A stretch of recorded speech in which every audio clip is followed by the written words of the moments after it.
Welcome to the Psychology Podcast, where we give you insights into the mind, brain, behavior, and creativity. I'm Dr. Scott Barry Kaufman, and in each episode I have a conversation with a guest who will stimulate your mind and give you a greater understanding of yourself, others, and the world we live in. Hopefully we'll also provide a glimpse into human possibility. Thanks for listening and enjoy the podcast.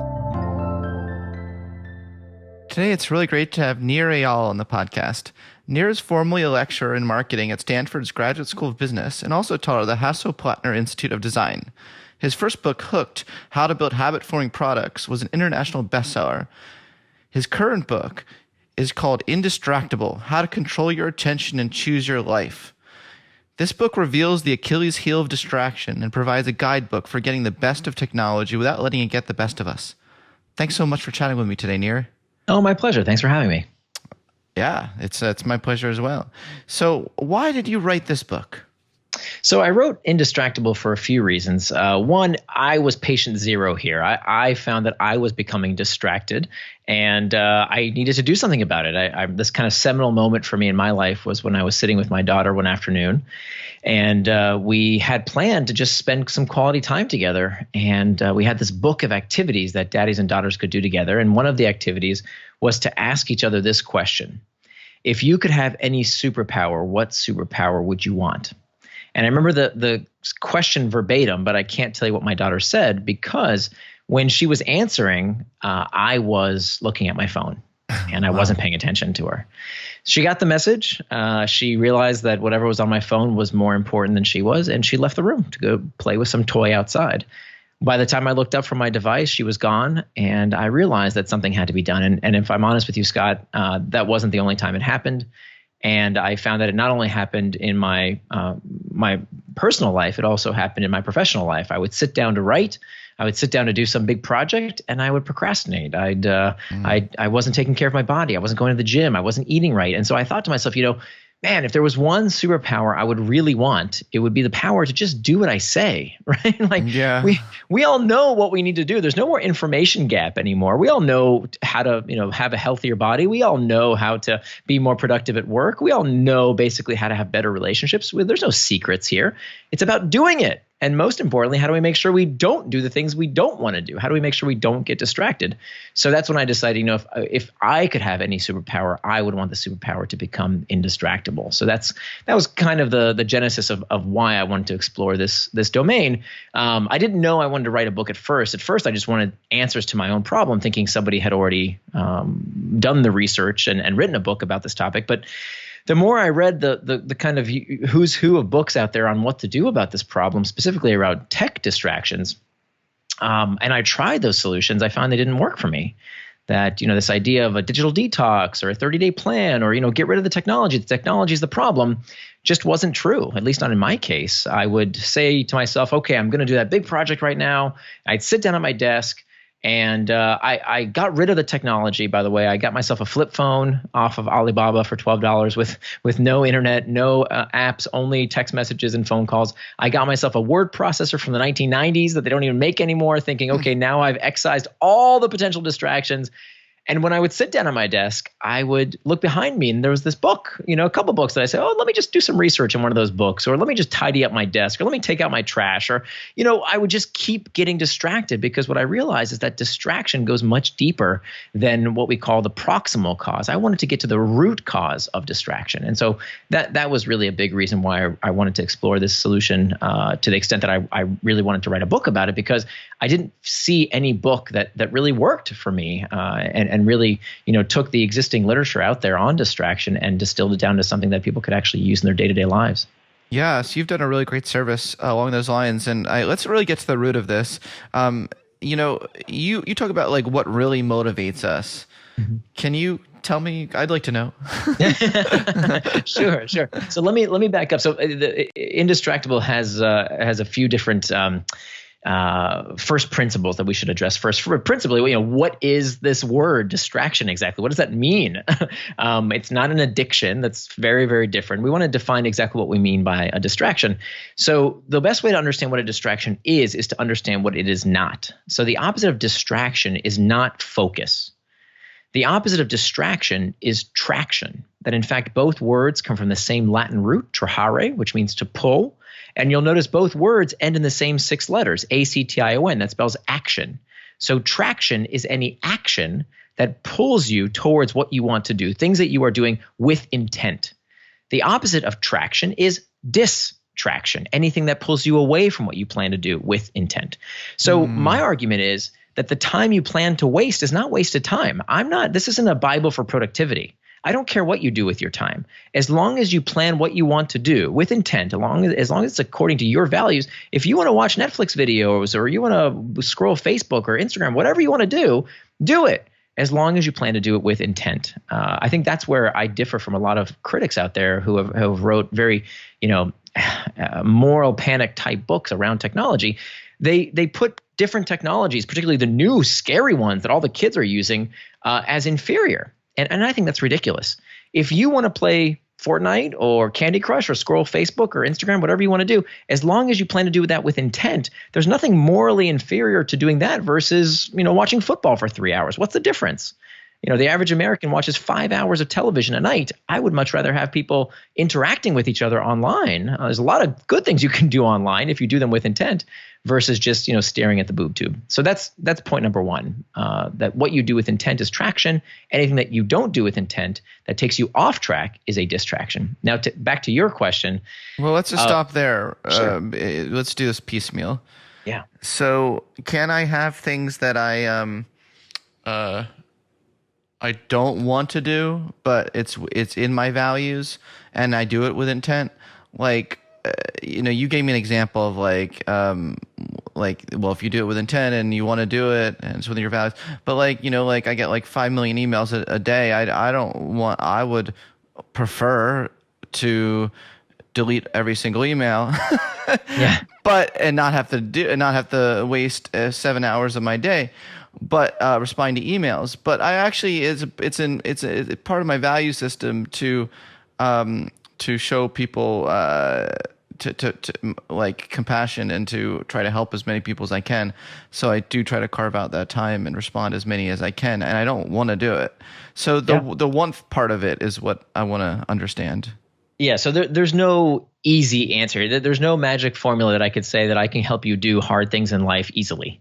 That's typically snake oil when someone tells you, like, this is what drives me nuts about a lot of the literature out there on habits. When people say they want a habit, what they're really saying is they want to do something hard without expending any effort. They want to hack it. Exactly. I want the habit of hacking. lifting weights. I want the habit of writing a novel. I want the habit of, exercising every day, whatever it might be. But, what people don't understand is the definition of a habit prevents those things from becoming habits. The definition of a habit is the impulse to do a behavior with little or no conscious thought. I don't know about you. Writing is hard. That is not something I do with little or no conscious thought. Right. So that's not a habit. That's a routine. Right. A routine is just a series of behaviors done in progression. So there's no promise here that this stuff is going to be magically easy, right? If you want to get better at something, you're going to have to work at it. And sometimes that means prioritizing some values above others. And frankly, I don't want to be one of these people who says, I know what your values should be. I think that's ludicrous. I think that's up for people listening to decide for themselves. What I want to help people do is to do the things that they themselves say they want to do. I want to help them get those things done. Sounds great. Okay, thanks for clarifying that a little bit. So yeah, let's now talk about what really motivates me. Sure, I want to know. Yeah. So if you think about, what leads you towards traction or distraction? Two types of triggers. There are external triggers, things in our environment, the pings, the dings, the rings, anything in our environment that composes an external trigger that can prompt you towards traction or distraction. And they're not all bad, right? If an external trigger prompts you to get up in the morning and go to the gym, and that's what you plan to do, well, now it's leading you towards traction. It's serving you. But if an external trigger is a notification on your phone while you're with your daughter, as I was, and that's not what I planned to do. I didn't plan to check my phone. I planned to be fully present with someone I love. That led me towards distraction. So I was serving it. And so that's the critical question to managing these external triggers, is asking ourselves, is this external trigger serving me or am I serving it? And so there's a lot we can do there. But now we're finally able to answer your question of, well, what really, really motivates us? Because we love to blame these external triggers. That's kind of the what's in vogue today, is that, we love to blame the devices, blame the iPhone, blame Slack, blame email. And it turns out that, yes, those do comprise a certain amount of distractions, but it's much more common for distraction to start from within. Uh-oh. Yeah. It's much more rewarding to blame everyone else for your problems. Isn't it, though? I talk about motivated reasoning, right? Yeah. We really would like it to be somebody else. but the darn internal triggers. Internal triggers. Exactly. What are internal triggers? Internal triggers are uncomfortable emotional states that we seek to escape from. That, you'll be familiar with Freud's pleasure principle. Most people will tell you that motivation is about seeking pleasure and avoiding pain, some version of carrots and sticks, but neurologically that's not exactly true. That really what's going on is that the way the brain gets us to act is for one reason, and that is to avoid discomfort. The brain doesn't get us to do things that feel good. The brain gets us to do things that felt good. And that's what the wanting system is all about in the brain. It has memories of what felt good, and to incentivize us to act, to move, what it does is put us into a state of psychological discomfort, right? So even wanting, craving, desire, there's a reason we say love hurts, because neurologically speaking, that's exactly what's going on. So this homeostatic response that we feel in the body is pretty clear. We're all familiar with it. If we go outside and we're cold, we put on a jacket. If we're hot, we take it off. If we're hungry, we feel hunger pangs, we eat. And when we're stuffed, that doesn't feel good, we stop eating. So those are physiological responses to discomfort. The same applies to psychological discomfort. So when we're lonely, we check Facebook. When we're uncertain, we Google. When we're bored, we check stock prices, sports scores, Reddit, Pinterest. All of these services cater to an uncomfortable sensation. So that means that all boils down to this fact that when it comes to time management, we have to acknowledge that if all behavior is driven by a desire to escape discomfort, that means that time management is pain management. Boom. I was waiting for the punchline. There you go. Did you practice that one in front of the mirror? That's right. How'd I do? No, awesome. That was perfectly delivered, actually. Yeah. Cool. Hi, all. I'm really excited to announce that the Psychology Podcast is now being sponsored by BetterHelp, the world's largest counseling service. BetterHelp has asked me to talk to you about your mental health and how to reach out and get help. This is a topic really near and dear to my heart, so I definitely wanted to get this message across. After all, you wouldn't hesitate to go to the doctor for professional care if you had a broken arm. Your mental health deserves the same attention. BetterHelp's mission is to provide everyone with easy, affordable, and private access to professional counseling anytime, anywhere. BetterHelp will assess your needs and match you with your own counselor from their network of licensed, accredited, and board-certified therapists. It's really great because you can start communicating in just under 24 hours. It's not a crisis line, and it's not self-help. It is professional counseling done securely online. What's really cool is that there's a broad range of expertise in BetterHelp's counselor network, which may not be locally available in many areas. Personally, I love it. I've started seeing a counselor at BetterHelp who has helped me with my intimacy issues, and I just love how non-judgmental and professional the counselor is. Some other cool things about BetterHelp is that you're not limited to the 9 to 5 of traditional therapy, and you can log into your account anytime to send a message to your counselor. You can even schedule weekly video or phone sessions and get timely and thoughtful responses from your own personal counselor. You'll never have to sit in an uncomfortable waiting room ever again. It's clear that BetterHelp is committed to facilitating great therapeutic matches as they make it easy and free to change counselors if ever needed. Also, BetterHelp is more affordable than traditional offline counseling, and financial aid is available. So, look, you can get started today. Listeners of the Psychology Podcast get 10% off their first month by going to BetterHelp.com/psych podcast.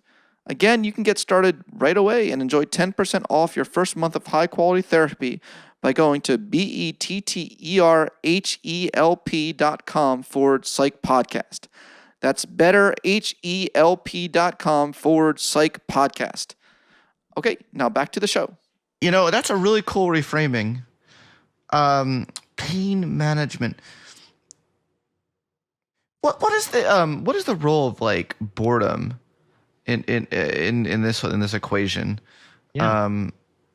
People who are super mindful, like practice mindfulness meditation. The people I know in my own personal circle who practice mindful meditation hours a day.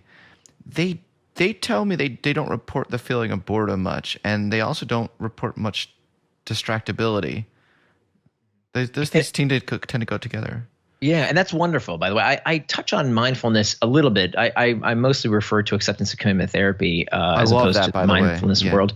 There's many techniques out there. I don't go super deep into mindfulness in Indistractable. Not that these techniques don't work. I also don't talk about meditation anywhere in the book other than saying I won't talk about it.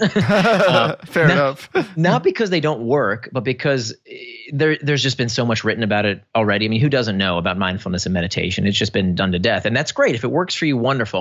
However, I think there is a bit of warning here that I think for some people, not everyone, I don't want to generalize to everyone who practices mindfulness and meditation, but some people are of the belief that you can mindful all your problems away.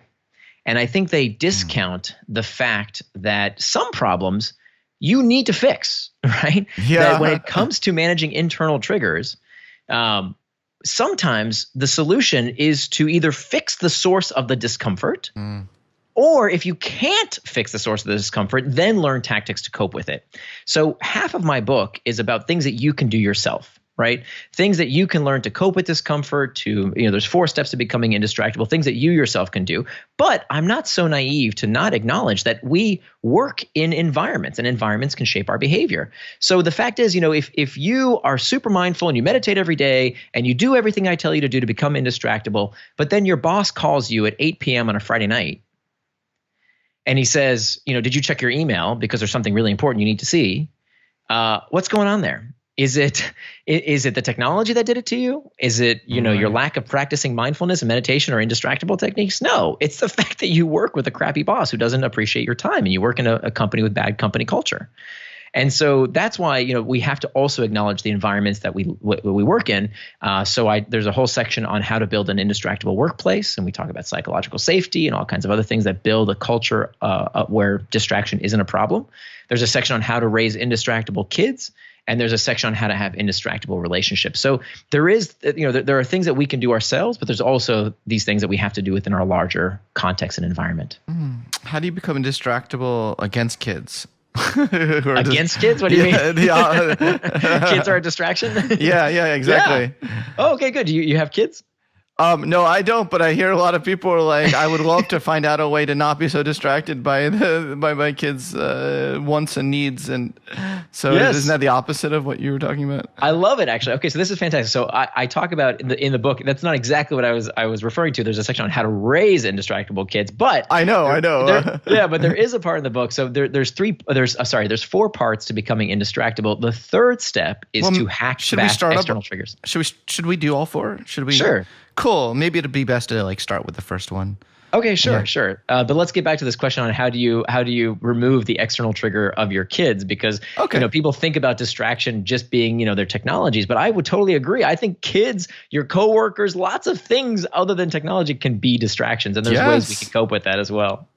Yes, that's absolutely true. The word distraction, it depends on what do you want to be the foreground, what do you want to be the background. People assume that certain things should be the foreground, certain things should be the background, but isn't that up to the person to decide? Absolutely. I'm not saying child abuse is. I'm not advocating for that. to be clear, but it's a great point. I mean, let me just dive into that real quick because we're on the point. I mean, something that I value. Back to your individual values. I'm not saying my values need to be anyone else's values, but one of my values is to spend time with my friends. Okay, it's one of my values.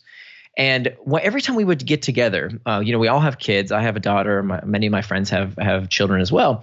We would get together, and invariably, some kid would interrupt the conversation every time, right?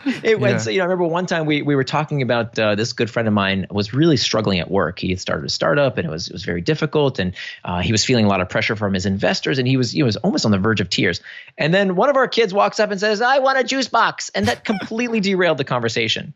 And so now one of the things we've done to hack back the external triggers is now we have not only have we scheduled time to be with our friends. We call it the kibbutz. Kibbutz means gathering in Hebrew. We just picked that word. It doesn't have any religious connotations or anything. Mm-hmm. And the idea is that it has time on our schedule, and we set a rule that no child is allowed to interrupt. They can listen, but they can't interrupt unless someone's bleeding. Okay. So we put out all the juice boxes. We put out all the snacks. We put out all the board games they could ever want. But you cannot interrupt unless someone's bleeding. And then, so here's another way that we deal with this problem. When we're at home, okay, my wife and I both work from home. And we both found that one of the, there's a lot of great things to working from home, but there's also some bad things, including distraction. We'll get to office distraction in a minute as well. But when it comes to in-home distraction, kids play a big part of that. So when my wife and I would take duty for watching my daughter, sometimes my daughter would sneak into the office and just talk to my wife or talk to me while we're in the middle of doing something. We have a very small, like, closet little office at home, a little home office. And what we found was that, so what I preach in the book is to find ways to hack back external triggers. So here's how we hacked back external triggers in the home when the external trigger is another person. So my wife bought this, what we call lovingly the concentration crown. And the concentration crown is this $5 little wreath that we found on Amazon that has these LED lights all over it. And when you turn on the LED lights, it glows and you cannot miss it. And the idea is when you see my wife with this concentration crown, it tells everyone around her, leave me alone. I am concentrating right now. And it arrests that behavior in my daughter and frankly in myself to want to say, hey, honey, can I ask you a quick question? When she's wearing the concentration crown, that means leave me alone. I'm doing focused work. We actually adapted that for the workplace. So every copy of Indistractable comes with a cardstock, what I call a screen sign. It's a piece of thick cardstock that you tear out of the book. You fold it into thirds and you put it on your computer monitor. And it tells your work colleagues, I'm indistractable right now. Please come back later. So it's just this way to tell your colleagues, no, right now I need to do focused work. It's incredibly important to do this kind of practice because, a lot of people think, oh, well, I'll just put on headphones. And if I put on headphones, then my colleagues will know that I'm busy. Not really. Let me tell you a secret. If you just wear headphones, people think you're watching YouTube, right? That's what they think you're doing. For sure. So we want to create this culture that it's okay to disconnect for some time during the day in order to do our best work. I love that. You should give those sirens that card. I know. I'm sorry. One of the joys of living in New York, unfortunately. No, obviously I'm joking. If someone's probably like in pain right now or something, and there's like the ambulance, and I know. that definitely takes priority over this podcast. Hey everyone, I'm pleased to announce a new sponsor of the show, Prolific. Prolific is a high-quality research service that helps researchers find participants for their studies on demand. Prolific has a pool of 75,000 active participants in North America and Europe. My colleagues and I have had great experiences using Prolific. In fact, we've used it for the past couple of years in studying our light versus dark triad test. And we found it really easy to select the types of participants we wanted to include, and we were really impressed by how high quality the data turned out to be. It was clear that the participants took our study very seriously, which is also something really great in comparison to some of the alternatives out there, such as Amazon's Mechanical Turk. Actually, there's quite a few reasons why Prolific is better than the alternatives. For one, Prolific is the only platform that lets you collect samples that are nationally representative of the US or UK at the click of a button. This is a real game changer because it makes representative sampling more accessible to research labs around the world, and also because it makes psychology research more generalizable. Also, Prolific distributes studies evenly across participants, so there's less of a problem with professional survey takers. They even monitor their data, and any feedback that they get from researchers and participants, they take seriously, and they do this to make sure that they catch any bad actors. I also really like that their survey takers are regular citizens, and you can quickly recruit a wide range of demographics, such as Democrats and Republicans, African Americans, young people, old people, students, etc., all on demand. Third, Prolific makes it really easy to run longitudinal or follow-up studies. It's typically very difficult to run a study that tracks participants over time, but since the Prolific participants are so diligent, they have a really low attrition rate. In fact, on average, 86% of the Prolific participants take part in follow-up studies. That's really quite awesome. So all in all, it's very clear that the good folks at Prolific care hugely about data quality. And I'm excited to announce that we have a great deal today just for listeners of the Psychology Podcast. You can get $50 in free Prolific credit by going to www.prolific.co/The Psychology Podcast. So go to that website to redeem $50 off. Only the first 100 researchers will get this freebie, and there are no strings attached, other than setting up a 15-minute demo call with them so they can explain how the platform works. Again, for $50 in free Prolific credit, go to www.prolific.co/The Psychology Podcast. That's www.prolific.co/The PROLIFIC.co/The Psychology Podcast. Okay, now back to the show. Okay, so much to think about here, and I do want to go through the 4 steps to becoming. And this is that's everyone's on the edge of their seats to hear those 4. So I'm going. Sure. So let's talk about some other things first before we get to that. We'll keep whetting the appetite so that when we get to it, people will be so excited. You talk about the critical question that you suggest people ask. What is that question? Yeah, so the critical question, I glanced over it earlier, that when it comes to hacking back external triggers, and why do I use that term hacking back? The idea here is that your attention is being hacked by these devices. I mean, my first book was called Hooked: How to Build Habit-Forming Products. I understand how these products are built, and they are clearly designed to hack your attention.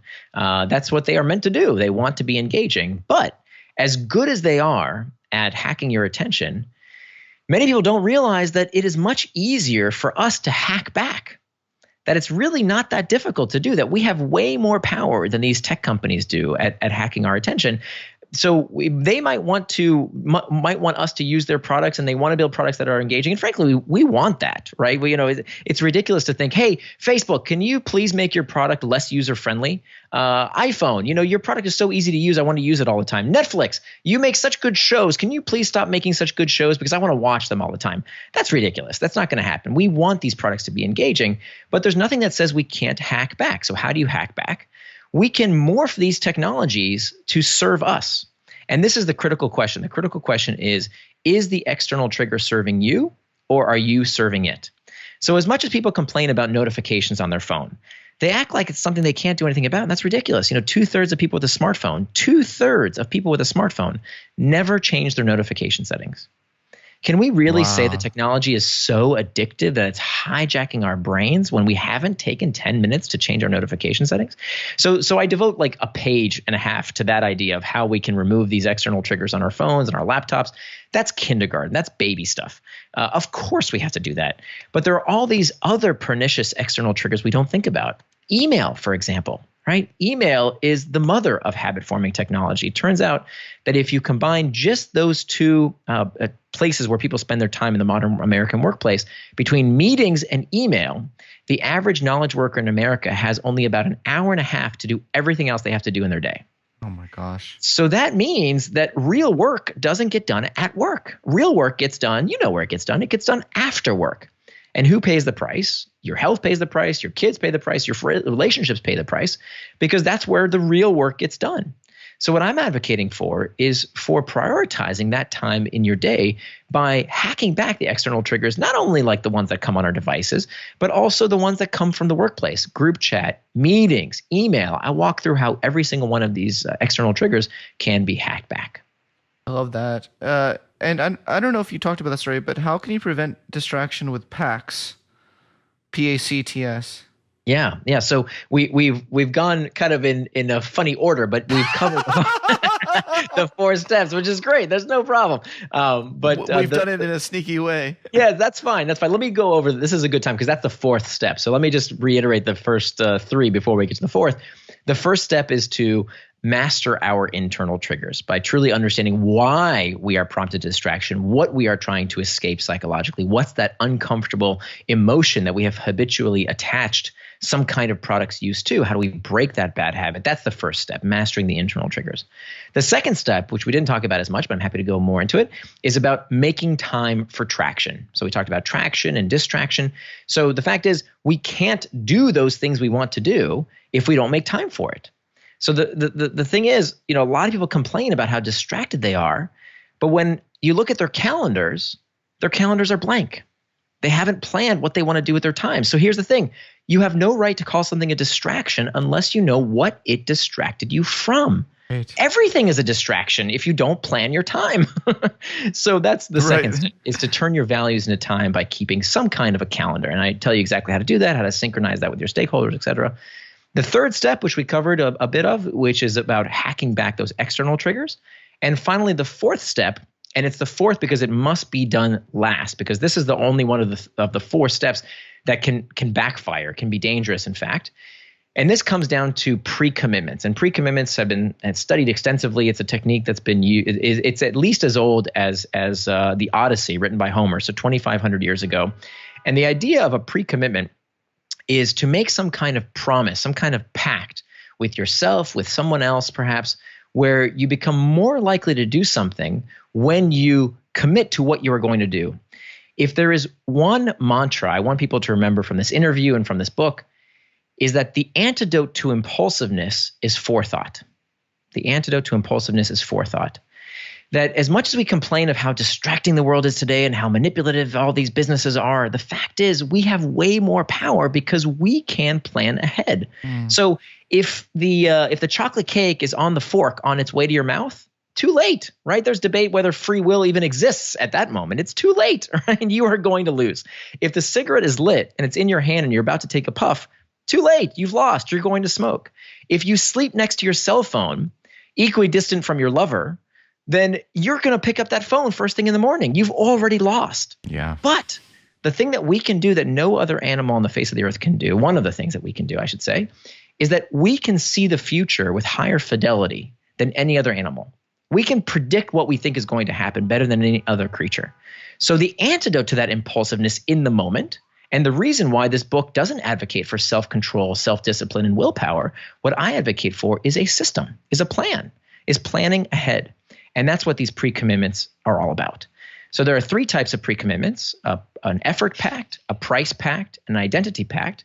And these are three things that we can do to make sure that when the time comes when we might get distracted, we don't do something that we don't want to do. We don't give in to that distraction. So hacking back the external triggers are about keeping the triggers out. Pre-commitments and pacts are about keeping ourselves in. Nice. Oh, that's good. That's good. And that can apply to all sorts of things that we are, quote, addicted to. Sometimes it's confusing to know whether or not you're actually addicted to something. Is everyone addicted to checking their email? No. Okay. And this is a big reason why I wrote the book, because I am up to my eyeballs in frustration over the overuse of this term. Yeah. It is overused. It's so overused, and here's the thing: it's hurting people, because we know that from studies on alcoholics, we know that the number one determinant of whether someone will stay sober after rehab is not what's going on in their body; it's what's happening in their brain. The number one determinant is not physical dependency; it's their belief in their own power to change.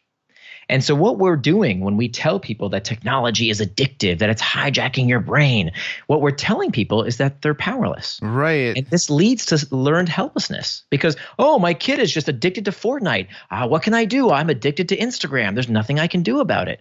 And that is bullshit. Now, I will say some people are addicted. Some people do have the pathology of addiction, just like some people get addicted to all kinds of substances, right? So, a lot of people have a glass of wine with dinner, but they're not, not all of us are alcoholics. Not everyone who has sex is a sex addict. Not everyone who plays poker with their buddies once in a while is a problem gambler. Lots of things that we are addicted to someone, but don't addict everyone. Why should it be any different with technology? So some people are pathologically addicted, of course, and I think companies have a special responsibility to help them. I've been writing about this and advocating for what I call a use and abuse policy, and I met with all the big tech companies to try and move this forward. But for the rest of us, if you are not a protected class, so children are a protected class. There are lots of things kids can't do in our society that they need to be protected from. Thank goodness. And I think, yeah, exactly. Thank goodness. And I think that people who are pathologically addicted also should be a protected class, but we are not all addicted. And so we need to stop talking about this pathology as if everyone is succumbing to it, because it's not helping anybody. Can you become addicted to being indistractable? Can this be such a compulsion, such an interest that it's like I don't know. That's just I'm cheeky. I hear. I mean, there are certainly, here's the thing. Because you could be perfectionistic, right? That's not good. Yeah. So the fact is, this is the rule. Any analgesic is potentially addictive. And you can find cases of people becoming addicted to literally anything that solves pain. I did an article for The Atlantic a few years ago, and I'm not making this up. I mean, just look on the internet for this. There are people out there who are addicted to Q-tips. Literally. Wow. That is not, I'm not joking. This is a real I thing. mean, I love Q-tips, but I'm not going to say that I'm addicted to it. Yeah. I mean, people get addicted. Anything that solves pain is potentially addicted to something. Now, what you find is that addiction is never about the product. It's never just about the product, I should say. Of course, the product plays a role.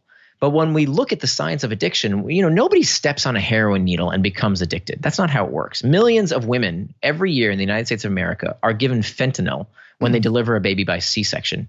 Fentanyl, this is the most addictive substance we know of, right? This is what everyone's scared of when it comes to the opioid epidemic. This is the substance that police officers won't even touch because they're so scared of it getting into their bodies. And yet, how is it that millions of women get fentanyl when they go to the hospital to deliver a baby via C-section? Because it's never just about the substance, right?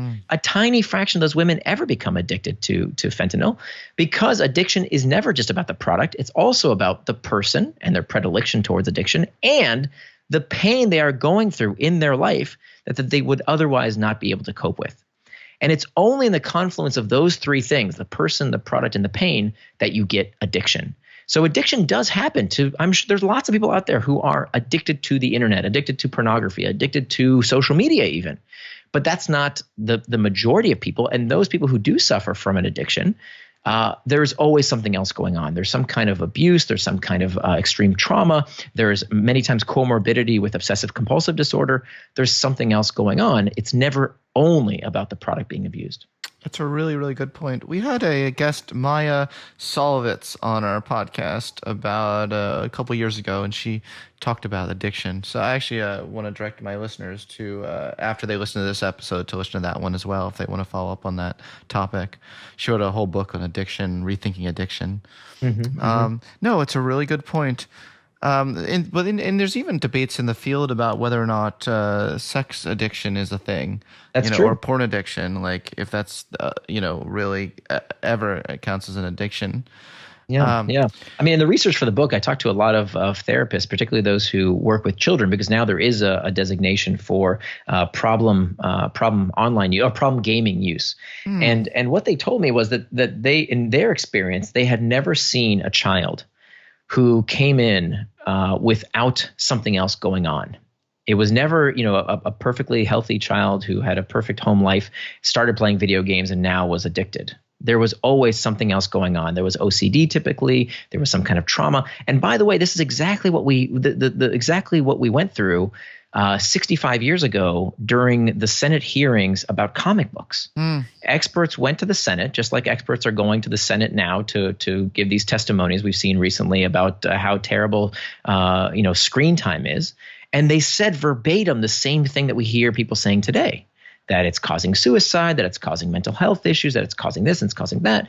And it's not causing, it's correlative, because we don't know whether people who are looking for escape from this discomfort, as I said before, any analgesic is potentially addictive to someone. And so it's the same exact story. It's exactly what was said in front of those Senate hearings about comic books is being said today about screen time. Not that I think that excessive screen time is not harmful. I think it is likely harmful. But of course, what we need to ask ourselves is, where we see harm is not 2 hours or less. No study of children using screens, extracurricular age-appropriate screen time for 2 hours or less has been shown to have any deleterious effects. Where we start seeing negative effects is 5, 6, 7 hours a day of extracurricular screen time. But of course, the question is, that much screen time or that much time with any media is probably indicative of something else going on. And I think that's what we need to be asking around. Yeah, that's kind of like one of the rules of psychotherapy. You expect that whatever the patient presents, whatever problem they present with, is not the root problem. It always comes out to be, or most likely always comes out to be larger. Laura Gottlieb talked about that in her new book. Just a quick break to let you all know that this episode is sponsored by Learning and the Brain. Learning and the Brain's mission is to connect educators to the latest research in the science of learning through education conferences, summer institutes, one-day seminars, and on-site professional development. I've had the great pleasure of speaking at several of their conferences already, and they always have an amazing array of presenters. Many of them are leading national experts on psychology, neuroscience, and education. If you're an educator interested in the brain and using the learning sciences to improve your school, classroom, or practice, this is the conference for you. Learning in the Brain runs 3 conferences a year in Boston, San Francisco, and New York City. I'll be at their May 2020 conference in New York, speaking about transcendence and self-actualization, and I hope to see you there. To find out more about Learning in the Brain's upcoming conference in May 2020 and any of their other events, please go to learningandthebrain.com. That's learningandthebrain.com. Okay, now back to the show. So you're really shattering this conventional narrative that the problem with distractibility is the gadgets. Almost gadgets have become like the scapegoat. You are pinpointing this inner desire for escape. Mm-hmm. And I keep linking that to boredom in my own head. There is a lot to boredom. I mean, look, there's that wonderful work by Timothy Wilson where he put subjects in a room and they could do nothing but electrocute themselves. Yeah. And it was something like 20-something% of women and 60-something% of men would rather have delivered an electrical shock that they were told would be painful. They would rather do that than feel nothing. Yeah. Than just sit in silence.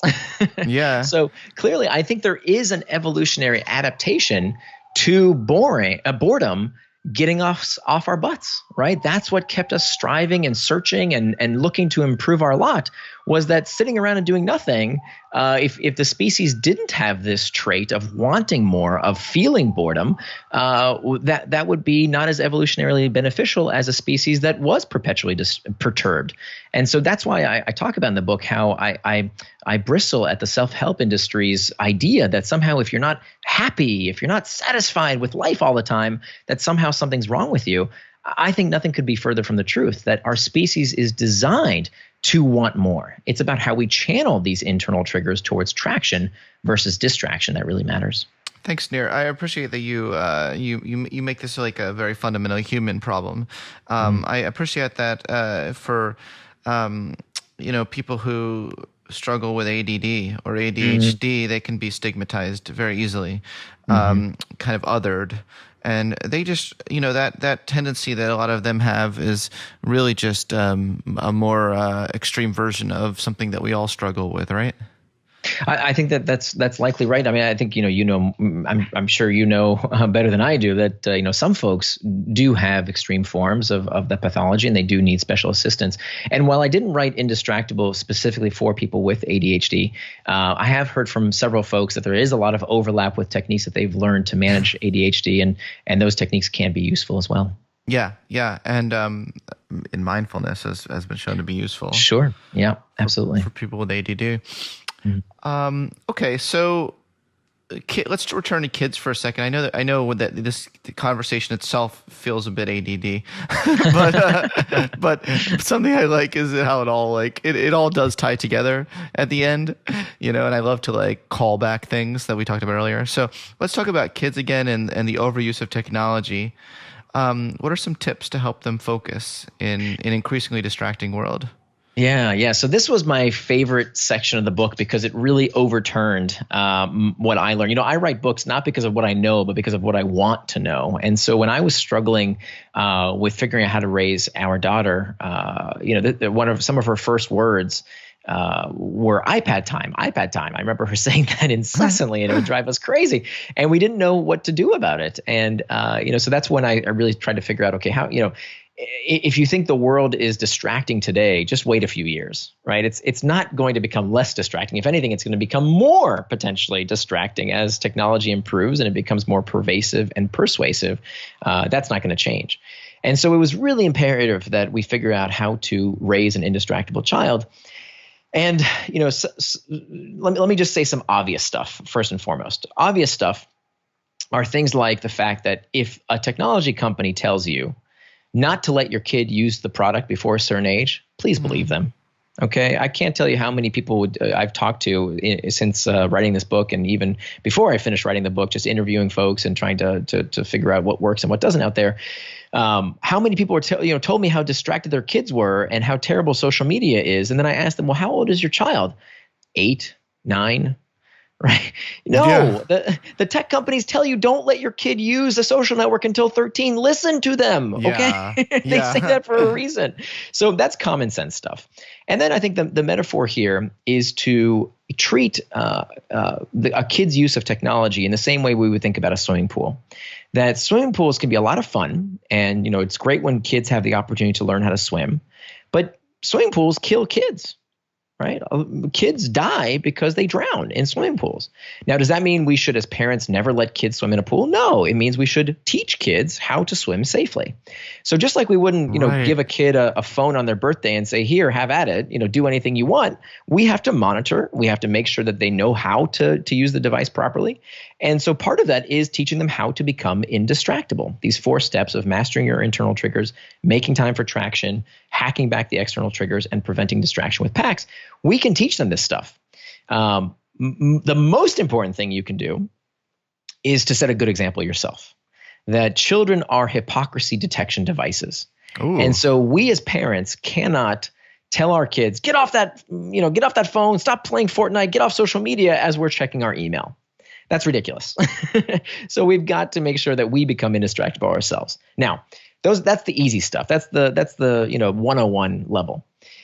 When it comes to really digging deep, what I wanted to really understand here was the root cause of distraction. I mean, that's the real theme throughout the book. In the workplace, when it comes to raising indistractable kids, when it comes to our own struggle with distraction, I always wanted to get to the root cause of the problem.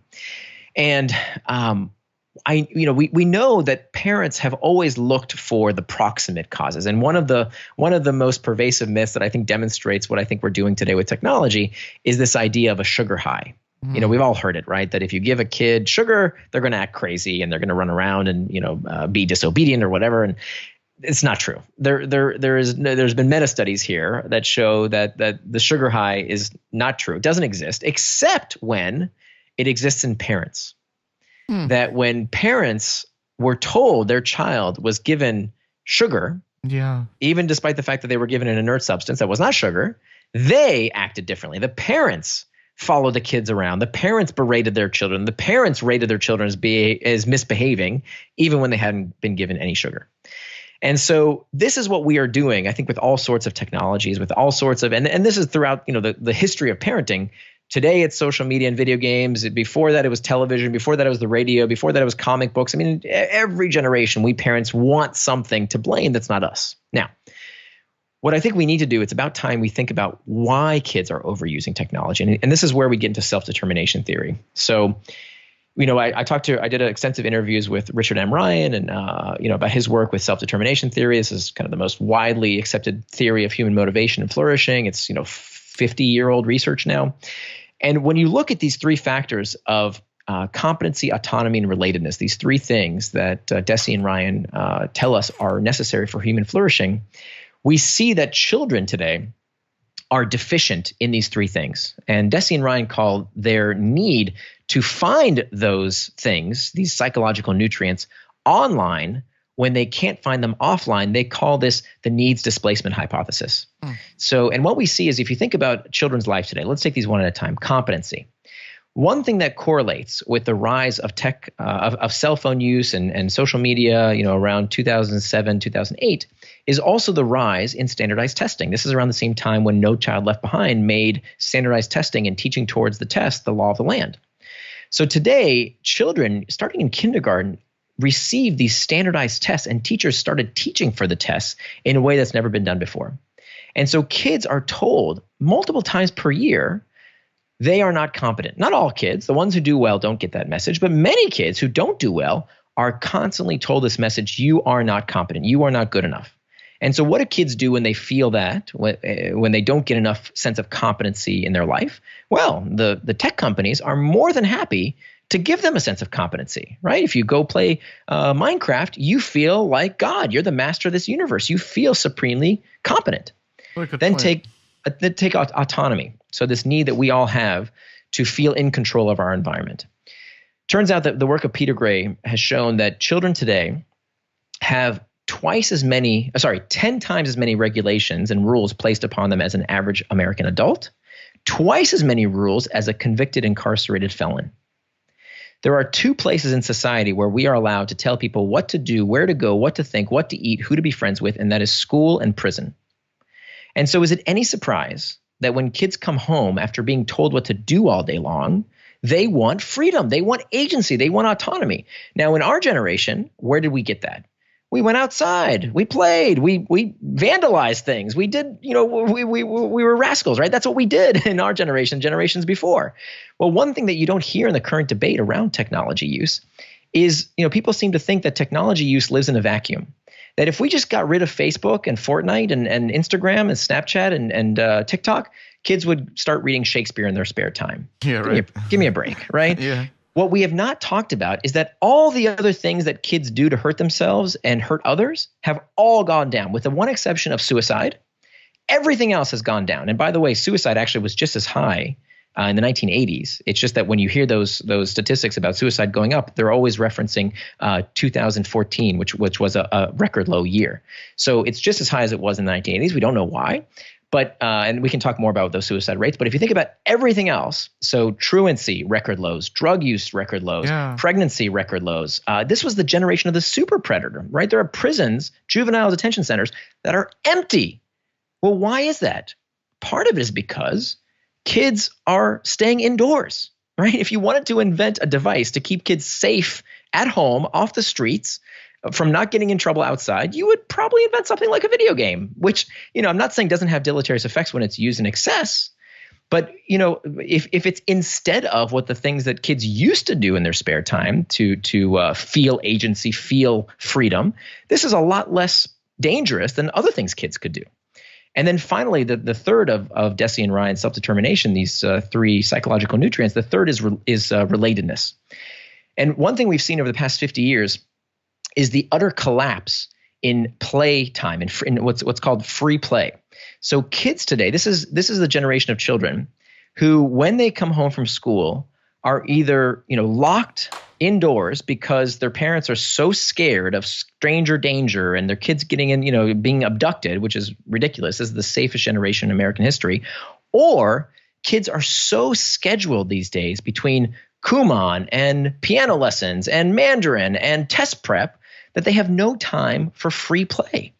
So when you don't get your psychological nutrients of relatedness fulfilled, where do you find relatedness? Well, you find it on Snapchat, you find it on TikTok, you find it on Instagram, right? Just like we did in our generation when we would talk to our friends on the phone for hours on end. That's where they go to socialize. And so that's the big lesson I want to impart to parents, that if you really want to get to the root cause of why kids overuse technology, we have to understand these three factors that, this is very old, very established research, that kids need competency, autonomy, and relatedness. And when they don't get that offline, they look for it online. Hi, everyone. Just wanted to take a quick break and talk about my new book that's coming out April 7th. It's called Transcend: The New Science of Self-Actualization. Really excited to present this book to you all. It represents the culmination of many, many years of hard work and synthesis. What I've done in this book is I've taken Maslow's classic hierarchy of needs and I've revised it for the 21st century, trying to bring back humanistic psychology. I think that the field of humanistic psychology in the 50s and 60s really got a lot right about humanity and the creative possibilities of humans, as well as the humanitarian and spiritual possibilities. Really hoping this book can present a vision of humanity that transcends us all and helps us connect deeper with each other, but also help us reach our greatest potential individually and collectively. So if you want to check out this book, you can actually pre-order it right now on Amazon, as well as there's independent bookstores I think you can pre-order it from. And then on April 7th, starting April 7th, it should be in bookstores.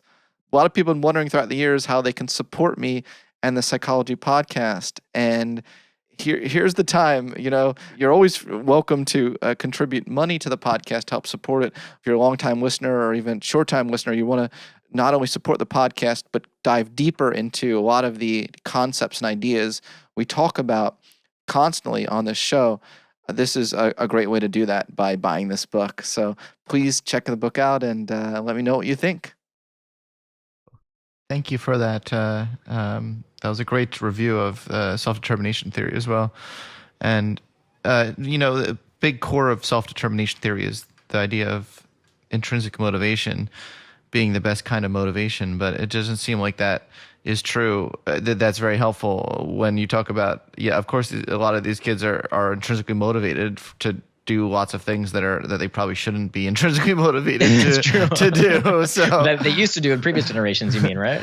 Yes. Yeah. Okay, so my last question, because I'm a creativity researcher, and I'm really interested in that this tension and what we're finding in the brain in our own research, that some of the greatest sources of creativity comes from the distractible mind. Trying to reconcile this with each other. If we were indistractable 24/7, is it possible we would be missing out on some really surprising creative connections? Yeah, it's a terrific question. I think it's a semantic question because the way I define distraction, I think the etymology of the word, distraction is never good. If distraction is the opposite of traction, it's doing things against your better interest, things that you did not plan to do with intent. I think distraction's never good. What I think you're referring to, and I think is very good, is diversion of attention.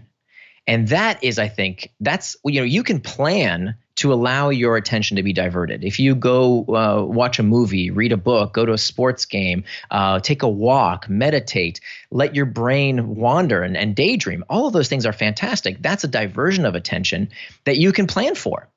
And so I think in this day and age, if we don't plan for it, we know that there are benefits to creativity when we let our minds wander. But the fact of the matter is, the cost, the price of this progress, the price of having the world's information at your fingertips, the price of having so much information, so many videos, so many endless articles.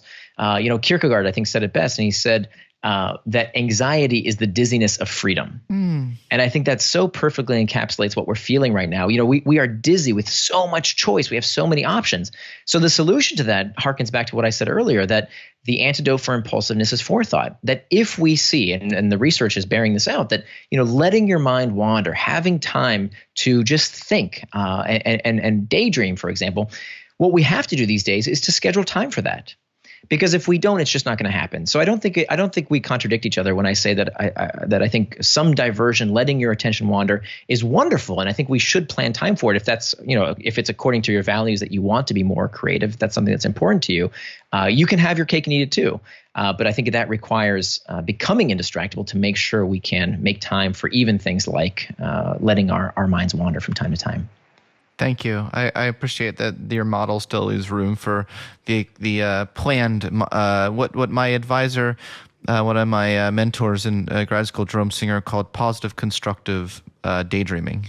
Yes, absolutely. I think there's definitely a place for that. Great. So I like to end sometimes with one of my favorite quotes from the guest, and I'm going to read one of your quotes.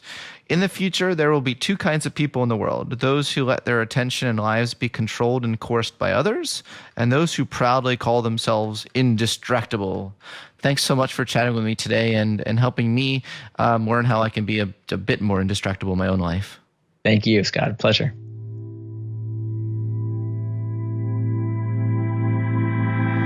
Thanks for listening to this episode of the Psychology Podcast. If you'd like to react in some way to something you heard, I encourage you to join in the discussion below. Also, please add a rating and review of the podcast on iTunes, and subscribe to the Psychology Podcast YouTube channel, as we're really trying to increase our viewership on YouTube.